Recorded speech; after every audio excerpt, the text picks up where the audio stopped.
Dans un flashback, nous voyons une petite fille dire au revoir à son amie d'enfance en lui expliquant qu'elle doit s'entraîner pour devenir une puissante sorcière. Dans le présent, un garçon nommé Morihito possède une force équivalente à celle de Hulk grâce à ses ancêtres démoniaques, mais il subit les coups des brutes de l'école sans réagir. Morihito est un bon garçon et son poing à pleine puissance pourrait détruire un char d'assaut. Les gens normaux n'auraient aucune chance. Son père, Rai, admire sa maîtrise de soi et lui confie une mission. Morihito découvre qu'il doit protéger la sorcière Nico et se sent immédiatement stressé. Nico était sa voisine d'enfance qui aimait lui faire des farces avec sa magie.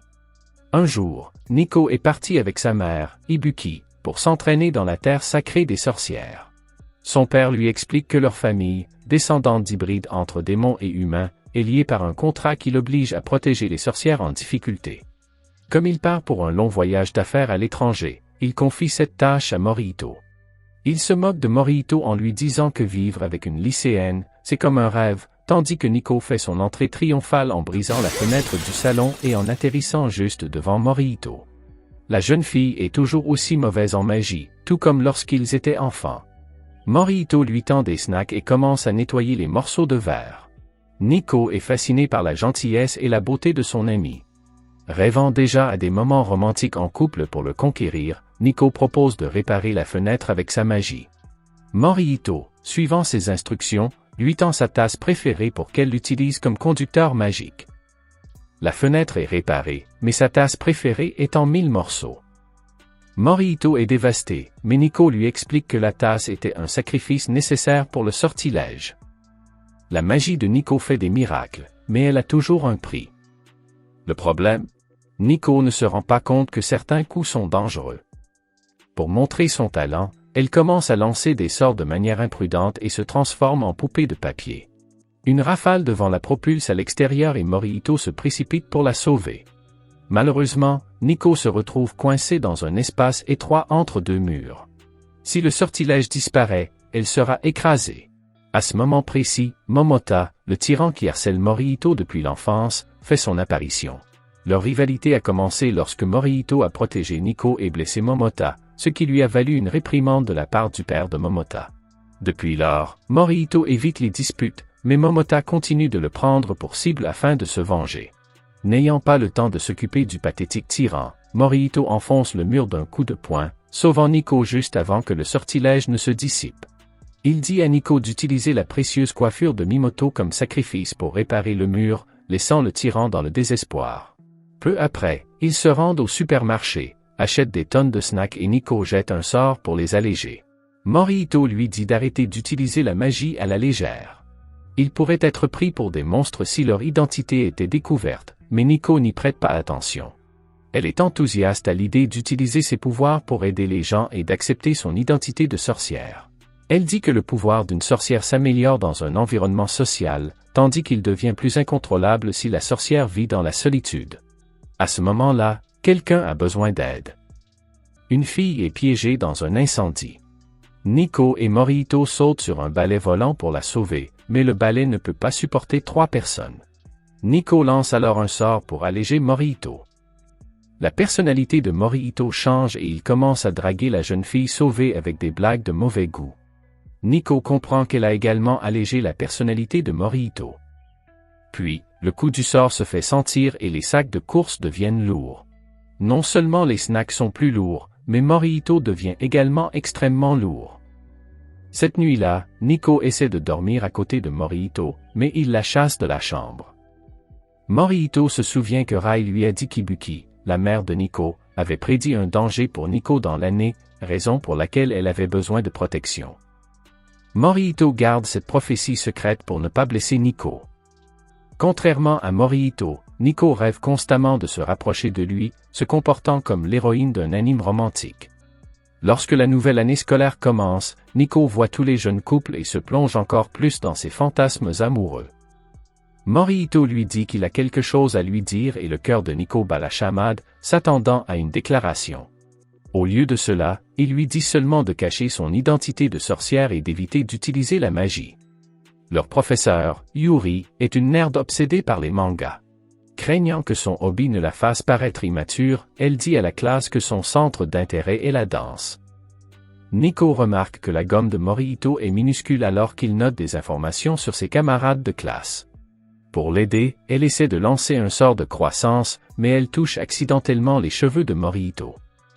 Yuri remarque la nouvelle coiffure sauvage de Morihito et pense qu'il est devenu un fanatique de Hunter x Hunter. Nico essaie d'annuler le sort, mais elle touche à nouveau la tête de Morihito. Yuri, qui assiste à la scène, panique, se demandant si son obsession pour les mangas lui cause des hallucinations. Puis Nico fait une autre bêtise en rendant le bras gauche de Morihito énorme. Morihito finit par remarquer que quelque chose ne va pas et le cache en se tournant de côté pendant la présentation en classe. Il fait semblant d'être un fan inconditionnel d'anime, parlant à son bras comme s'il s'agissait d'un sketch d'anime pour tromper tout le monde. Poussé par Morihito, Nico essaie d'inverser le sort. Mais lorsque le professeur l'appelle pour se présenter, le sort de Nico échoue, la frappant elle-même et la rendant géante, révélant accidentellement son identité de sorcière. Morihito remarque que ses camarades de classe regardent Nico d'un air étrange et craint qu'elle ne soit marginalisée. Étonnamment, après l'école, deux filles, Kara et Kukumi, invitent Nico au restaurant. Au restaurant, des voyous les harcèlent, mais Kara les effraie par son attitude audacieuse. Kukumi, quant à elle, est plus réservée, et elle est amie avec Kara depuis le collège. Kara est une personne sociable et elle interroge Nico et Morihito sur leur relation.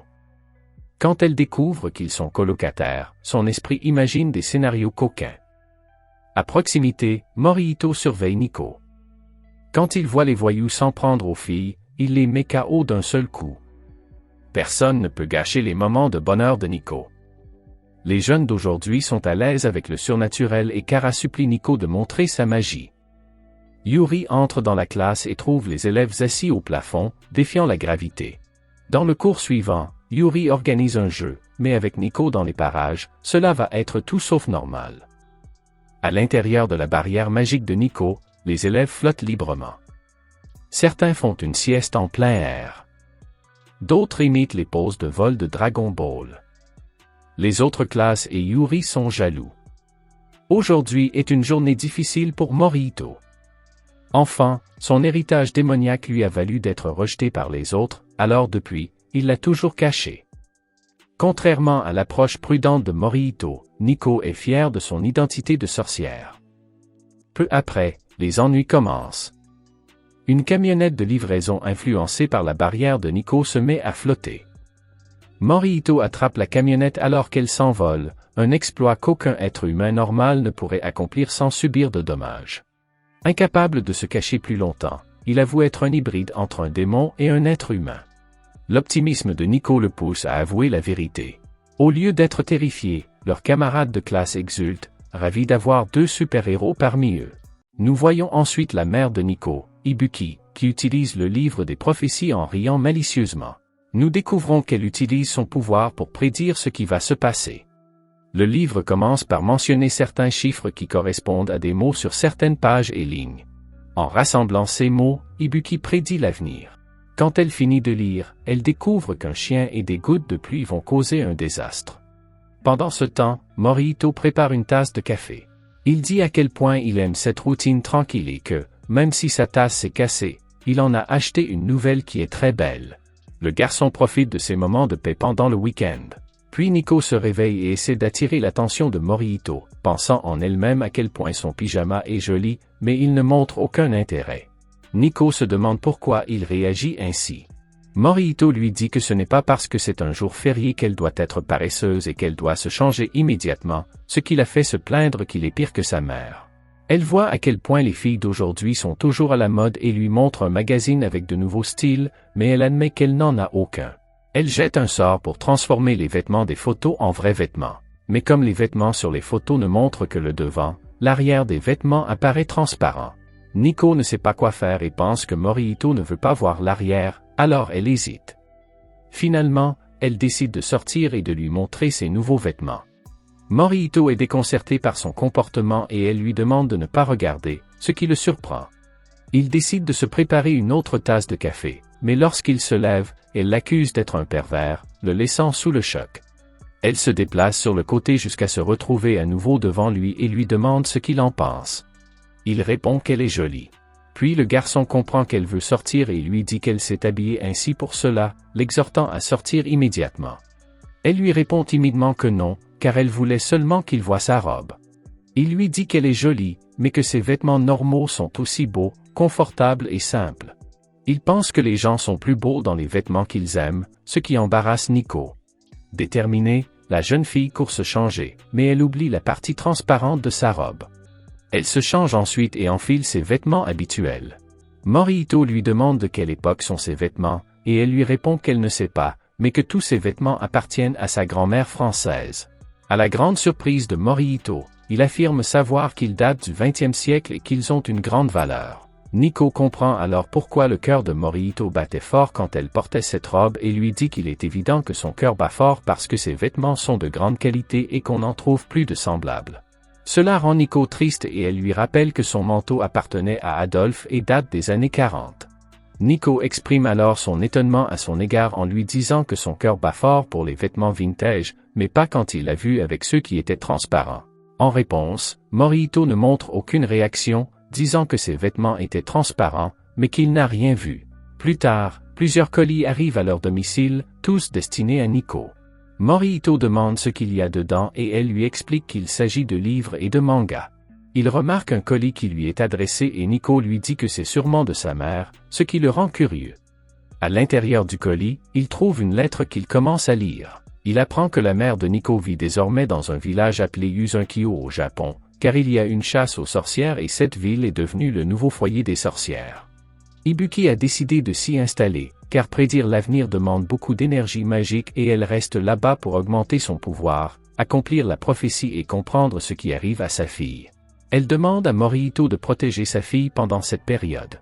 Plus tard, Nico veut que Morihito l'aide à transporter des affaires, mais il lui dit qu'elle doit assumer certaines responsabilités et les déplacer elle-même. Nico s'apprête à utiliser la magie, mais Morihito la met en garde contre les effets secondaires qui surviennent lorsqu'elle utilise des sorts, lui disant de ne pas utiliser la magie pour des futilités. Elle rétorque qu'elle dispose d'un sort qui n'a pas d'effet secondaire.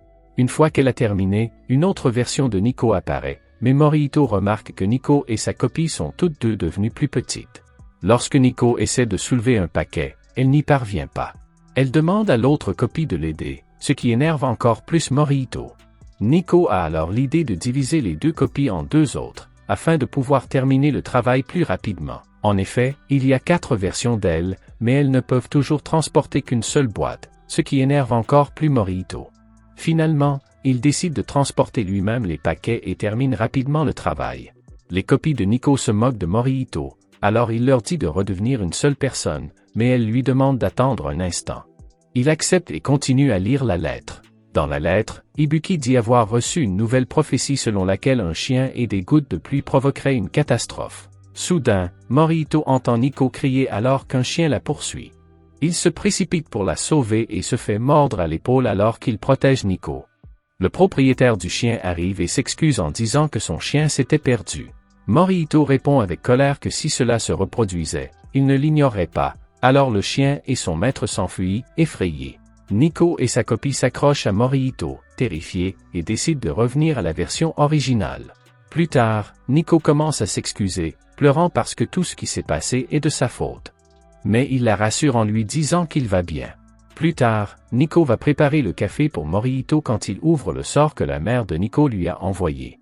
La lettre dit que si le sceau sur le sort avait disparu, cela signifiait qu'une catastrophe s'était produite, sinon cela signifiait qu'il s'agissait seulement d'un problème normal.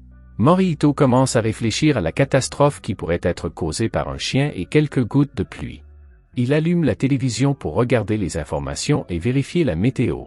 À la tombée de la nuit, il commence à pleuvoir et quelqu'un observe la maison de Morihito depuis l'extérieur.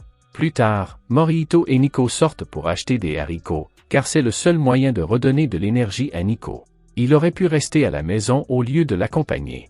Morihito s'apprête à parler de la prophétie, mais il se ravise et lui dit de rentrer à la maison. Morihito réfléchit à un moyen d'avertir Nico de la prophétie, afin qu'elle puisse être prudente et qu'il puisse mieux la protéger, tandis qu'elle parle d'anime qui ne l'intéresse pas. Elle lui dit que l'anime parlait d'un chien, ce qui le choque, et il la saisit fermement pour lui demander de quel chien il s'agissait. Il demande ensuite à Nico de se mettre sous son parapluie, ce qui la choque et l'excite à la fois, et elle espère que quelqu'un les verra. Comme prévu, son amie Kara les voit et leur demande pourquoi ils partagent un parapluie. Elle veut emmener Nico faire du shopping, mais Nico refuse. Après cela, ils continuent leur chemin et Nico remarque qu'ils ne rentrent pas chez eux. Ils arrivent dans un endroit ouvert et Nico pense que Morihito va lui avouer son amour. Mais soudain, Morihito s'éloigne et dit à voix haute à celui qui se cache qu'il n'est pas doué pour se cacher et qu'il devrait sortir. Une personne portant un masque de chien, comme le personnage préféré de Nico dans un dessin animé, apparaît. Morihito se souvient des paroles de la prophétie et s'inquiète de l'identité de cette personne. Soudain, cette personne attaque Morihito. Morihito remarque que la personne est rapide, mais il est plus fort et peut la vaincre. Puis, l'étrange garçon sort un éventail et lance une attaque de vent, projetant Morihito loin de lui. À ce moment-là, Morihito décide de libérer toute sa puissance et utilise une puissante attaque de feu, mais celle-ci s'avère inutile. Morihito attrape l'inconnu par derrière et lui dit qu'il se moque de le tuer, mais qu'il veut juste savoir qui il est. Quand il enlève son masque, Nico reconnaît le garçon, Kanshi. Nico révèle alors que Kanshi est un tengu qui vivait à l'endroit où elle s'entraînait. Kanshi s'excuse auprès de Morihito en disant qu'il testait la force et la capacité de Morihito à protéger Nico. Il dit également qu'il est venu là pour protéger Nico, affirmant être son familier corbeau. Si vous souhaitez voir la suite de cet anime, commentez avec le pouvoir magique que vous aimeriez avoir et inscrivez-vous pour ne pas manquer la suite.